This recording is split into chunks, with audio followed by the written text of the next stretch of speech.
तरुण वर्ग जो आहे तो या ठिकाणी जमलेला असल्याचं आपल्याला पाहायला मिळतं। देशभरातून सर्वच नेते मंडळी जे आहेत ते या ठिकाणी पोहोचताना पाहायला मिळतात। तरुण वर्ग मोठ्या प्रमाणात तरुणी या ठिकाणी पोहोचताना पाहायला मिळत आहेत आणि डॉक्टर बाबासाहेब आंबेडकर यांचे फोटो घेऊन या ठिकाणी काही आंदोलक पोहोचलेले आहेत। कहाँ से आए हो और क्या कहना है आपका? आज संसद में आंदोलन हुआ। मैं इंडिया से आया हूँ सर। इंडिया देश के किस जगह से आए हो? सर मैं इंडिया से आया हूँ। मैं आप संसद तक आज आंदोलन जाने वाला नहीं है, ऐसा दिल्ली पुलिस कह रही है। सर दिल्ली पुलिस ये तानाशाह नरेंद्र मोदी जी कितनी भी तानाशाह कर ले, लेकिन आज हम संसद मार्च करके रहेंगे, चाहे वो कुछ भी हो जाए, चाहे पुलिस बल कितने भी टाइट हो जाए। आज ये युवा और छात्र पीछे हटने वालों में से नहीं है। हम लोग बाबा साहब के संविधान को मानते हैं और भगत सिंह की आज़ादी को ऐसे ही वेस्ट नहीं जाने देंगे।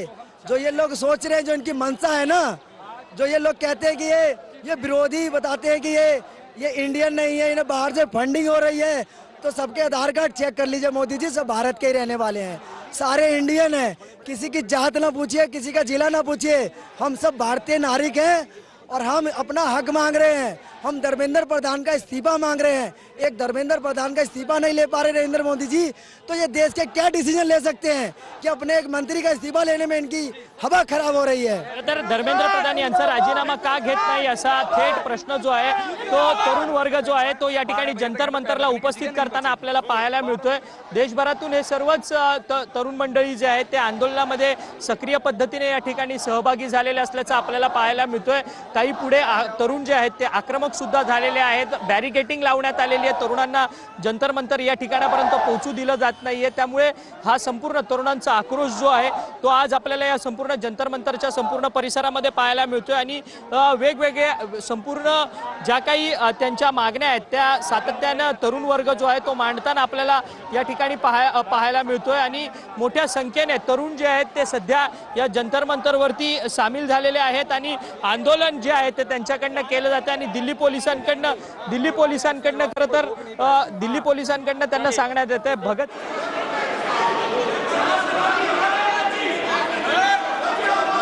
प्रश्नकाल प्रश्न नंबर 1 धवन लक्ष्मण भाई पटेल।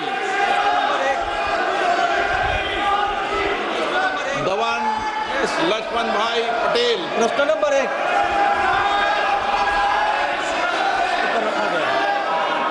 मेरा प्रश्न मंत्री जी से ये है कि भारत की पांडुलिपि विरासत के संरक्षण हेतु प्रारंभ की गई ज्ञान भारत का पहला उद्देश्य और उसके प्रमुख घटक क्या है तथा दक्षिण गुजरात के वलसाड संसदीय क्षेत्र के दोड़िया, कोकड़ा और वाली जैसे जनजाति के मौखिक और पांडुलिपि परंपराओं के दस्तावेजीकरण किया जा रहा है और इसमें AI का उपयोग किया जा रहा है। माननीय अध्यक्ष महोदय, विरासत हमें दिशा भी देता है, विरासत हमें दर्शन भी देता है और इसलिए मोदी जी ने विकसित भारत की जब कल्पना करी तब रेड फोर्ट से अपने उद्बोधन में कहा था कि हमें विकसित भारत बनाना है। तो विकसित भारत बनाने के लिए हम प्रेरणा कहाँ से लेंगे? मोदी जी ने 5 प्रण लिलवाते हुए देश को कहा था कि हम विकसित भारत बनाने के लिए संकल्प करेंगे, विकसित भारत बनाने का।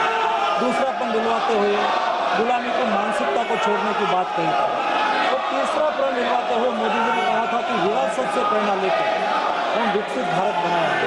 हमारे मैन्युस्क्रिप्ट हमारी विरासत है और आज मंदिर के रूप में, शोक संस्थान के रूप में, महाविद्यालयों में, मठों में, जैन भंडारों में और निजी संग्रहालयों में हमारी मैन्युस्क्रिप्ट है।